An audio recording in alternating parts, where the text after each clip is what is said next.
김학의 조각가 모셨습니다. 어서 오십시오. 네, 안녕하세요. 안녕하십니까. 강진아트홀 큐레이터이자 조각가인 김학의입니다. 네, 반갑습니다. 우선 저는 광주에서 기촌한 지 20여 년이 됐고요. 기촌에서 농사를 7년간 짓다가 다시 전업작가의 길로 돌아섰고 네. 전업작가로 작업을 하다가 지금은 현직의 강진아트홀 큐레이터로 활동하고 있으며 연간 15회 정도 전시 기획을 하고 있으며 또한 요수 출신인 강종렬 선생님하고 김상선 선생님을 초대하여 강진아트홀에서 전시한 바도 있습니다. 네, 참 바쁘게 지내고 계시는 것 같습니다. 네. 이 강진이라는 곳에서 이렇게 뭔가를 작품 활동을 하시는 게 쉽지는 않을 것 같아요. 강진의 장점과 또 단점 뭐가 있을지 궁금하네요. 예. 우선 강진은 고려 청자의 고장입니다. 제가 기촌에서 농사를 짓고 다시 작업을 했었을 때 그 작업한 친구들이 청자를 만든 친구들이었거든요. 네. 네. 그래서 제가 제 작품에 처음 시도했던 도자기하고 조각을 합친 도조 작품을 그 공방에서부터 시작하게 됐습니다. 물론 그 강진이라는 곳이 청자를 만든 곳이기 때문에 흙, 가마 모든 게 구비되어 있기 때문에 저한테는 아주 좋은 조건에 작업을 할 수 있었던 곳이죠. 네.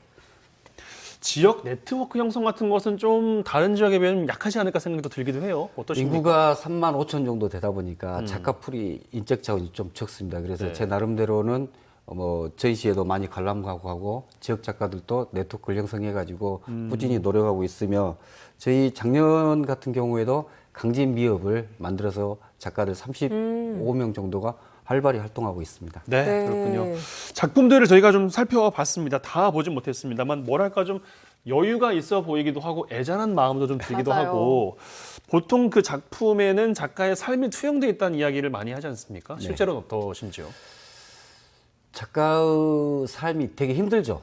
더군다나 그 조각이라는 장르는 해야보다 판매하기가 더 힘들기 때문에 네. 경제적으로 되게 어려워서 저도 잠깐 옆길로 갔다가 다시 되돌아왔지만 그래도 그 배고픔을 참으면서 작업을 한다는 게 쉽진 네. 않기 때문에 되게 아직은 좀 어렵습니다. 네. 그리고 지금 나온 작품 같은 경우는 제가 정말 힘들었었을 때 가장이고 아내도 있고 아이도 있지만 경제적으로 어떤 도움을 주지 못하고 작업하고 집에 가고 작업실 집에실 왔다 갔다 하면서 제 모습을 저 작품에 표현을 했는데 네. 저 작품에서는 지금 보면 40대 튀어나온 배 그리고 축 처진 어깨 네. 고개를 들지 못하고 45도 각도로 아래를 쳐다보면서 그 원시 시대 때 모든 문물이 생산적이었던 돌도끼를 아무것도 얻지 못하고 질질 끌고 가고 있는 제 모습을 작품으로 표현한 것 같습니다. 저 손에 있는 게 돌도끼예요. 네, 그렇습니다. 돌도끼입니다. 그렇군요. 그렇군요. 예, 예. 보신 것처럼 이 작품의 테마가 원시인을 테마로 한 게 참 또 이색적이었는데 네.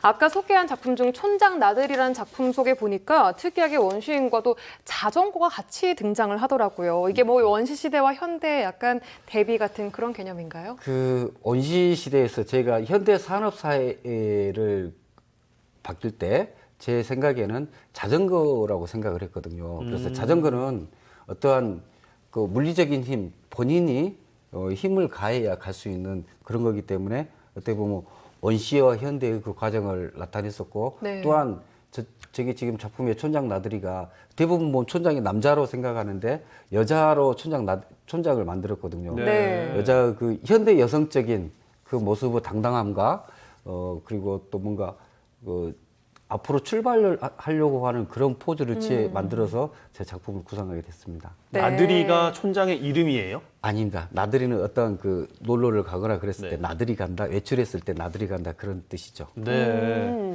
조각가 분들께는 또 그 어떤 소재를 이용해서 조각하느냐 이런 것도 굉장히 중요하다고 들었는데 어떤 소재를 좀 주로 사용하세요? 저희가 되게 어려웠었을 때는 합성 수지를 작업을 많이 썼죠. 합성 수지요. 예, 그리고 조금 경제적 여유가 있는 작가들은 브론즈나 돌 이런 작품을 썼는데 네. 저 같은 경우는 이제 처음으로 시도한 도조라는 것, 그 도조라는 게 도자기하고 조각을 합쳐서 썼기 때문에 재료비로는 그닥 그렇게 많이 들지 않고 저렴한 재료비로 작업을 할 수 있었던 것 같습니다. 네, 저 작품은 지금 어떤 걸로 만든 지금 작품인가요? 뒤에 앞에는 지금 촌장이 서 있고 뒤에는 부처님을 뒤에 이렇게 뒷모습을 나타냈거든요. 네. 그래서 어떠한 그 촌장이 아니고 초인이거든, 초인. 초인. 예, 초인이어서 저것도 도조로 만든.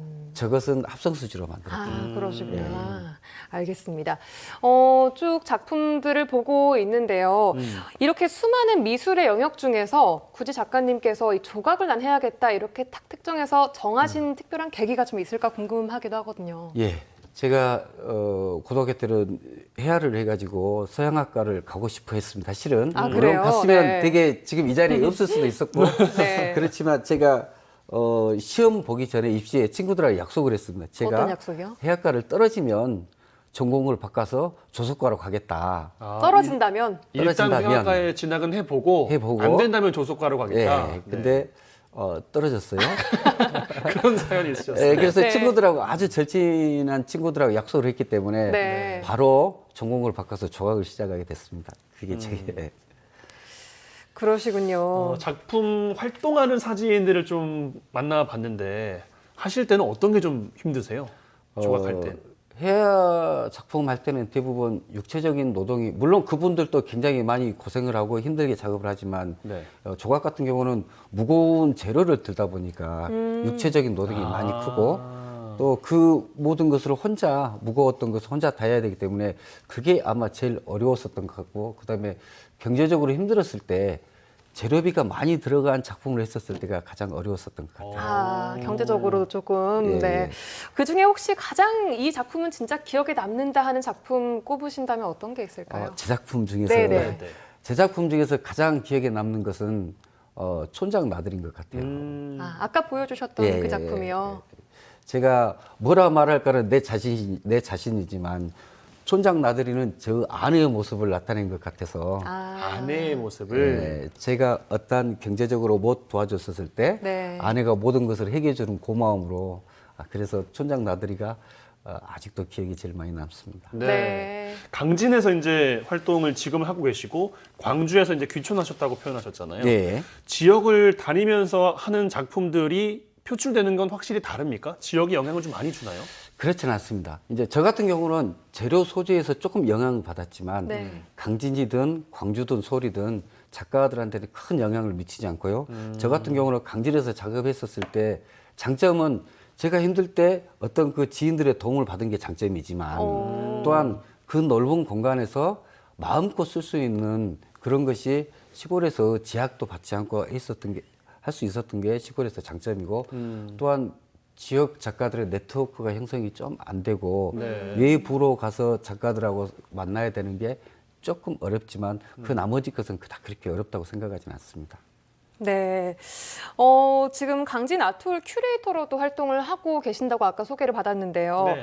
작가님이 큐레이터를 병행할 때 어떻게 같이 하시니까 시너지가 좀 더 나는 것 같으세요? 아니면 오히려 좀 방해를 받는다라는 생각도 드시는지. 궁금합니다. 시간을 또 그쪽에다 네, 할애를 해야 그러니까요. 되니까. 네, 제 입장에서는 뭐 근무 시간에는 당연히 큐레이터고요. 네. 퇴근하면 작가로 돌아서지만 제가 어렸을 때부터 항상 느꼈던 게 미술관이나 갤러리 학예사들은 보통 저기 뭐 문학을 전공하거나 역사를 전공하신 분들이 그런 분이 그 자리에 많더라고요. 계셨거든요. 맞아요. 제가 어렸을 때도 그렇고 지금도 그렇지만 제가 그 자리에 가보니까 네. 작가로서 전시 경험을 그다음에 그걸 작가 관점에서 계획을 하기 때문에 또 다른 시너지 효과가 나지 않을까라는 생각도 많이 듭니다.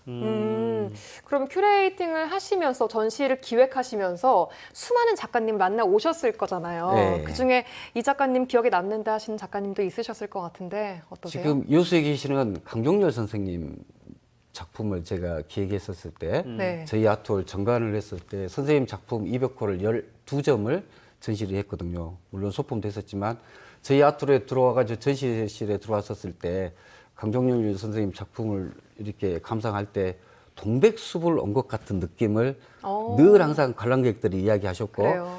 그다음에 작년에 이인남 작가를 초대해가지고 강진에 뭐 흔들리다는 주제로 해서 많은 호응을 받았습니다. 네. 그렇군요. 조각가로 꽤 오랜 세월을 이제 살아오셨는데 그 조각가로서의 삶을 혹시 후회하시는지 뭐 이것도 좀 여쭤보고 싶어요. 왜 후회합니다. 후회하신다고요? 예. 의외의 예상치 대답이 못한 나왔어요. 답변인데요. 네, 당연히 아니라고 하실 줄 알았는데. 왜 후회하신다고 많이 말씀하신 후회합니다. 거예요? 그 제가 귀촌하면서 7, 8년을 농사를 하다 보니까 네. 그 기간을 이 전업 작가들보다 더 뒤처진 것 같아요. 아. 그 시간도 제대로 제가 활용을 못했었고 30대, 40대 초반에 가장 왕성하게 활동을 할 시기에 못해서 제가 다시 혹시 태어난다가면 네. 다시 조각가로 살아가지고 정말 열심히 작업을 할 것 같아요. 그럼 진학도 회화과로 처음에 안 하시고 그냥 이제는 바로 조각가로서 활동을 하고 싶습니다. 좋습니다. 겪어보셨으니까 또. 예. 네, 앞으로의 아닐까 바람도 싶은데. 궁금합니다. 앞으로의 어떤 바람 있으신지요? 앞으로 계획도 저는 좋고요. 예, 작업을 물론 저희 강진군 아트로에서 좋은 작가를 기획해서 좋은 작품을 보여주는 게 제 일이고 네. 그다음에 작가들을 이렇게 늘 자리를 마련해 주는 것도 제 일이지만 물론 그 시간이 끝나면 제 나름 제 작업실에서는 정말 늘 즐겁게 작업하는 사람이 됐으면 좋겠다. 오늘도 2시간이든 3시간이든 행복한 작업실이었으면 좋겠다라는 꿈을 꾸고 아직도 작업실에서 퇴근하며 살고 있습니다. 아유, 좋습니다. 네. 멀리 강진에서 또 와주셨는데 앞으로의 활동도 응원 드리겠습니다. 고맙습니다. 고맙습니다. 감사합니다.